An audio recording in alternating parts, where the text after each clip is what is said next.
നമസ്കാരം, മലയാളി വാർത്തയിലേക്ക് സ്വാഗതം. പത്മകുമാറിന് കുരുക്കായത് എന്തൊക്കെയാണ്? 5 പേർ പത്മകുമാറിനെതിരെ മൊഴി നൽകി. നേരത്തെ അറസ്റ്റിലായ 5 പേരും ഈ പത്മകുമാറിനെതിരായിട്ടാണ് മൊഴി നൽകിയിരിക്കുന്നത്. പ്രത്യേകിച്ച് വാസുവും പത്മകുമാറും തമ്മിൽ വലിയ രീതിയിലുള്ള ഭിന്നതകൾ നേരത്തെ തന്നെ ഉണ്ടായിരുന്നു. അതുകൊണ്ട് തന്നെ വാസുവും പത്മകുമാറിനെതിരെ രൂക്ഷമായ മൊഴിയാണ് നൽകിയിരിക്കുന്നത് തന്നെയാണ് മനസ്സിലാക്കാൻ സാധിക്കുന്നത്. കുരുക്കുകളായി മാറിയത് രേഖകളും തെളിവുകളും മാത്രമല്ല, പത്മകുമാറിനെ കുടുക്കിയത് സ്വന്തം കൈപ്പട തന്നെയാണ് എന്നതടക്കമുള്ള നിർണായക വിവരങ്ങൾ പുറത്തുവരികയാണ്. സ്വർണ്ണക്കൊള്ളയുടെ ഗൂഢാലോചന പത്മകുമാറിന്റെ വീട്ടിൽ നടന്നു. തട്ടിപ്പിലൂടെ സാമ്പത്തിക നേട്ടമുണ്ടാക്കിയെന്നും SIT കണ്ടെത്തിയിരിക്കുകയാണ്. പോറ്റിയുമായി സാമ്പത്തിക ഭൂമി ഇടപാട് നടന്നു. പത്മകുമാറിന്റെ സെക്രട്ടറിയായിരുന്ന ശ്രീകുമാറും നിർണായക മൊഴിയാണ് നൽകിയത്. കട്ടില സ്വർണം പൊതിഞ്ഞതാണെന്ന് 2019 ഫെബ്രുവരി 16 എക്സിക്യൂട്ടീവ് ഓഫീസറുടെ കത്തിലുണ്ടായിരുന്നു. ഇത് തിരുത്തി ചെമ്പുപാളികൾ എന്നാക്കിയത് പത്മകുമാറിന്റെ നിർദ്ദേശപ്രകാരമാണെന്നാണ് അന്ന് കമ്മീഷണറായിരുന്ന N വാസു നൽകിയ മൊഴി. സ്വർണ്ണക്കൊള്ളയ്ക്ക് പോറ്റിയുമായി ചേർന്ന് തിരക്കഥയുണ്ടാക്കിയത് പത്മകുമാറാണ്. 1998, 1999 വിജയമല്യ ശ്രീകോവിലും ഭാഗങ്ങളും 30.291 കിലോഗ്രാം സ്വർണം പൊതിഞ്ഞ രേഖകൾ ബോർഡ് പൂഴ്ത്തിവെച്ചിരുന്നത് SIT പിടിച്ചെടുത്തതോടെ സ്വർണ്ണ കൊള്ളയ്ക്ക് തെളിവായി ഇത് മാറുകയായിരുന്നു. മാത്രമല്ല, കുരുക്കായി ആ ചിത്രവും. ശ്രീകോവിലേത് ചെമ്പുപാളികൾ തന്നെയെന്ന് മാധ്യമങ്ങളോട് ആവർത്തിച്ച് പറഞ്ഞിരുന്നു പത്മകുമാർ. എന്നാൽ ദ്വാരപാലക ശില്പങ്ങളിൽ പത്മകുമാർ ചാരി നിൽക്കുന്ന ചിത്രത്തിൽ സ്വർണം പൊതിഞ്ഞ കട്ടില വ്യക്തമായി കാണാവുന്നതായിരുന്നു. ചിത്രം SIT ശേഖരിക്കുകയും ചെയ്തു. പത്തനംതിട്ട ജില്ലാ രൂപീകൃതമായപ്പോൾ മുതൽ ജില്ലാ കമ്മിറ്റി അംഗമാണ് പത്മകുമാർ. തുടർച്ചയായി 42 വർഷം, ഇതിൽ കഴിഞ്ഞ സമ്മേളനം വരെ 32 വർഷം CPM ജില്ലാ സെക്രട്ടേറിയറ്റ് അംഗവുമായിരുന്നു. വിദ്യാർത്ഥി രാഷ്ട്രീയത്തിലൂടെ എത്തിയ ശേഷം DYFI സംസ്ഥാന വൈസ് പ്രസിഡന്റ്, 25-ാം വയസ്സിൽ ഏരിയ സെക്രട്ടറി, പിന്നീട് ജില്ലാ സെക്രട്ടറി, കർഷക സംഘ നേതാവ് എന്നീ നിലകളിൽ പ്രവർത്തിച്ചു. പോറ്റിക്ക് സ്വർണം കൈമാറാനുള്ള നിർദ്ദേശം ബോർഡിൽ അറിയിച്ചത് പത്മകുമാറാണെന്നും അന്വേഷണ സംഘം കണ്ടെത്തിയിരിക്കുകയാണ്. മാത്രമല്ല, സ്വന്തം കൈപ്പടയും അദ്ദേഹത്തിന് എതിരായി അല്ലെങ്കിൽ അദ്ദേഹത്തെ കുരുക്കുന്ന ഒരു തെളിവായി മാറി എന്നതും ഈ കേസിൽ ഏറ്റവും പ്രധാനമായി മാറിയിരിക്കുകയാണ്. മിനിറ്റ്സിൽ മാറ്റം വരുത്തുന്നു. മാത്രമല്ല, മുരാരി ബാബു പിന്നീട് മറ്റ് നീക്കങ്ങൾ നടത്തുന്നു എന്നതടക്കമുള്ള നിർണായക വിവരങ്ങളാണ് അന്വേഷണ സംഘം കണ്ടെത്തിയിരിക്കുന്നത്. കേസുമായി ബന്ധപ്പെട്ടുള്ള നിർണായക ഘട്ടത്തിലാണ് ഇപ്പോൾ എത്തിയിരിക്കുന്നത്. കൂടുതൽ വിവരങ്ങളൊക്കെ പുറത്തു വരേണ്ടതാണ്. അദ്ദേഹം ദൈവതുല്യരായി കണ്ട വ്യക്തികൾ ആരെയാണ് അദ്ദേഹം ഉദ്ദേശിച്ചത്? ചോദ്യങ്ങൾ ഒരുപാട് ബാക്കിയാവുകയാണ്. ഉത്തരങ്ങൾ കിട്ടേണ്ടതായിട്ടുണ്ട്. വരും മണിക്കൂറുകൾ ഏറ്റവും ശ്രദ്ധേയമായ, ഏറ്റവും നിർണായകമായ മണിക്കൂറുകൾ കൂടിയാണ് കടന്നുപോയിക്കൊണ്ടിരിക്കുന്നത്. എന്തായാലും നമുക്ക് ഈ പത്മകുമാറിന്റെ അറസ്റ്റ് വന്നതോടെ ചില നേതാക്കളുടെ പ്രതികരണം കൂടി നോക്കാം. കോൺഗ്രസ് നേതാവ് രമേശ് ചെന്നിത്തല പ്രതികരിച്ചിരിക്കുന്നത്, ശബരിമല സ്വർണ്ണക്കൊള്ളക്കേസിൽ അറസ്റ്റിലാകാൻ ഇനി മന്ത്രിമാരുടെ ഊഴമെന്ന് കോൺഗ്രസ് നേതാവ് രമേശ് ചെന്നിത്തല. സ്വർണ്ണക്കൊള്ളയിൽ മന്ത്രിമാരാണ് കിക്മിൻ. പോറ്റിയെ പോറ്റി വളർത്തിയത് ദേവസ്വം മന്ത്രിമാരാണെന്നും അന്വേഷണം ശരിയായ ദിശയിൽ നടന്നാൽ 3 ദേവസ്വം മന്ത്രിമാർക്കും ഇതേ സ്ഥിതി വരുമെന്നും ചെന്നിത്തലയുടെ പ്രതികരണം. ശബരിമല കേസിൽ ഉപ്പ് തിന്നവർ വെള്ളം കുടിക്കുമെന്ന് മന്ത്രി V ശിവൻകുട്ടി. പത്മകുമാറിന് എന്തെങ്കിലും പങ്കുണ്ടെങ്കിൽ അനുഭവിക്കേണ്ടി വരും. അദ്ദേഹം കുറ്റക്കാരനാണോ എന്ന് ഇപ്പോൾ പറയാനാകില്ല എന്നും ശിവൻകുട്ടിയുടെ പ്രതികരണം. N വാസുവിന്റെ അറസ്റ്റോടെ വെളിവായി തുടങ്ങിയ ഉന്നത രാഷ്ട്രീയ ബന്ധവും ഗൂഢാലോചനയും പത്മകുമാറിന്റെ അറസ്റ്റോടെ വ്യക്തമായെന്ന് AICC ജനറൽ സെക്രട്ടറി KC വേണുഗോപാലിന്റെ പ്രതികരണം. പത്മകുമാർ ദൈവതുല്യരായി കാണുന്നവരിലേക്ക് കൂടി അന്വേഷണം എത്തണം. എന്നാൽ മാത്രമേ കൊള്ളയ്ക്ക് പിന്നിൽ എല്ലാവരെയും പുറത്തു കൊണ്ടുവരാനാകുമെന്നും അദ്ദേഹം പറഞ്ഞു.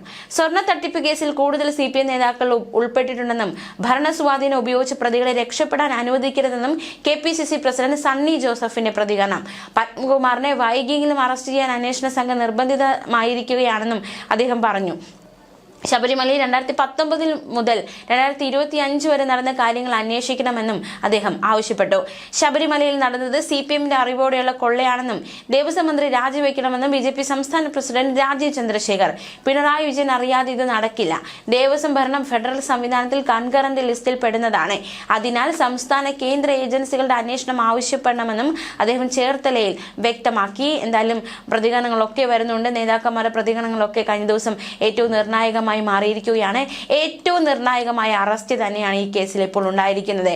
പത്മകുമാറിന്റെ അറസ്റ്റ്, അത് ഇനി ആരുടെ അറസ്റ്റിലേക്ക് നീങ്ങും? അദ്ദേഹം ദൈവതുല്യരായി കണ്ടത് ആരെയാണ്? ആ വ്യക്തിയിലേക്ക് കാര്യങ്ങൾ നീങ്ങുമോ എന്നടക്കമുള്ള ചോദ്യങ്ങളൊക്കെ നിലവിൽ ശക്തമായിക്കൊണ്ടിരിക്കുകയാണ്. എന്തായാലും കേസിലെ നിർണായക അറസ്റ്റായി ഇത് മാറിയിരിക്കുകയാണ്. അടുത്തത് ആര് എന്ന ചോദ്യം ഇതിനോടകം ഉയർന്നു കഴിഞ്ഞു. എൻ വാസുവും എ പത്മകുമാരും തമ്മിൽ പല കാര്യങ്ങളിൽ അഭിപ്രായ വ്യത്യാസങ്ങൾ ഉണ്ടായിരുന്നു എന്ന റിപ്പോർട്ടും പുറത്തു വരുന്നുണ്ട്. പാർട്ടിയുടെ പത്തനംതിട്ട ജില്ലാ സെക്രട്ടേറിയറ്റ് അംഗമായിരുന്ന സമയത്തായിരുന്നു പത്മകുമാറിനെ ദേവസ്വം ബോർഡ് പ്രസിഡന്റ് ആക്കിയത്. അന്ന് വാസു ആയിരുന്നു ദേവസ്വം കമ്മീഷണർ. രണ്ടുപേരും സർക്കാർ നോമിനികളായാണ് ബോർഡിലെത്തിയത്.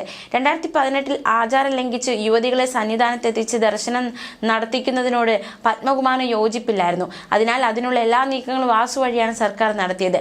പ്രസിഡന്റിനെ അറിയിക്കാതെ കമ്മീഷണർ നേരിട്ട് സർക്കാർ നിർദ്ദേശങ്ങൾ നടപ്പാക്കിയതിനെ ചൊല്ലി ഇരുവരും തമ്മിൽ രൂക്ഷമായ ഭിന്നതയുണ്ടായിരുന്നു. പത്മകുമാറിന്റെ കാലാവധി പൂർത്തിയായ ഉടൻ വാസുവിനെ സർക്കാർ ദേവസ്വം ബോർഡ് പ്രസിഡന്റ് ആക്കി. ഇതിലും പത്മകുമാർ പരസ്യമായിട്ട് അതൃപ്തി അറിയിച്ച് രംഗത്ത് വന്നു. സ്വർണ്ണ കവർച്ച കേസിൽ വാസുവിന്റെ മൊഴി പത്മകുമാറിനെ വെട്ടിലാക്കുന്നതായിരുന്നു. അതുകൊണ്ട് തന്നെ ചോദ്യം ചെയ്യലിൽ വാസുവിനെതിരെ പത്മകുമാർ എന്തെല്ലാം പറയുമെന്ന് എല്ലാവരും ഉറ്റുനോക്കുന്നുണ്ട്. പത്മകുമാറിന്റെ മൊഴിക്ക് രാഷ്ട്രീയ പ്രാധാന്യവും വളരെയധികമുണ്ട്. പാർട്ടിക്കോ സർക്കാരിനോ ശബരിമല സ്വർണ്ണ കവർച്ച കേസിൽ ബന്ധമില്ലെന്ന് പറഞ്ഞ് ഇത്രയും കാലം CPM കൈയൊഴിഞ്ഞു തുടങ്ങിയിരുന്നു.